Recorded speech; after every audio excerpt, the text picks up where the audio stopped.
ইরানের নতুন সর্বোচ্চ নেতা মুজতাবা খামেনির নেতৃত্বে প্রথমবার ইসরায়েলে ব্যাপক ক্ষেপণাস্ত্র হামলা চালালো বিপ্লবী গার্ড বাহিনী। রাতভর ছোড়া মিসাইলের বিস্ফোরণে ক্ষতিগ্রস্ত ইসরায়েলের মধ্যাঞ্চল। এর মধ্যে তেল আবিবে ধ্বংস হয়েছে একটি ভূগর্ভস্থ বাংকার, আহত ১৫০ শতাধিক ইসরায়েলি। এদিকে বাহরাইন সহ প্রতিবেশী আরব দেশগুলোর মার্কিন ঘাঁটি লক্ষ্য করেও চলছে হামলা।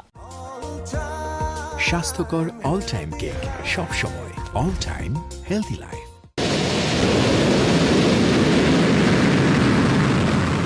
ইসরায়েলি ভূখণ্ড লক্ষ্য করে ছুটে চলেছে একের পর এক ইরানি মিসাইল। দেশটির নতুন সর্বোচ্চ ধর্মীয় নেতা মুজতাবা খামেনির নির্দেশে প্রথমবারের মতো ইসরায়েলি ভূখণ্ডে হামলা চালালো ইরানের বিপ্লবী গার্ড বাহিনী।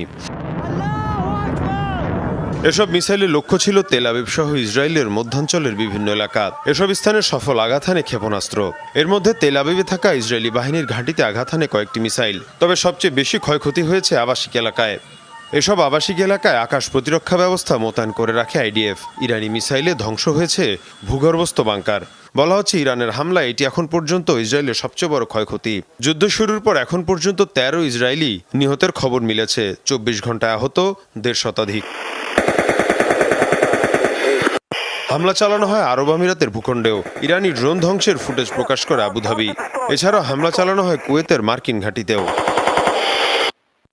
তবে আরব দেশগুলোর মধ্যে সবচেয়ে বড় হামলা হয়েছে বাহরাইনে। দেশটিতে ইরানের ড্রোন হামলায় আহত ৩২ জন। অন্যদিকে ইরানের কুর্দি অধ্যুষিত অঞ্চলে গোয়েন্দা রাডার ধ্বংসের দাবি করছে তেহরান।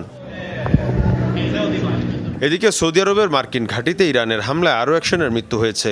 এ নিয়ে ইরানের হামলায় ৭ মার্কিন সেনা নিহত হল। মীর মুশফিক হাসান, যমুনা নিউজ।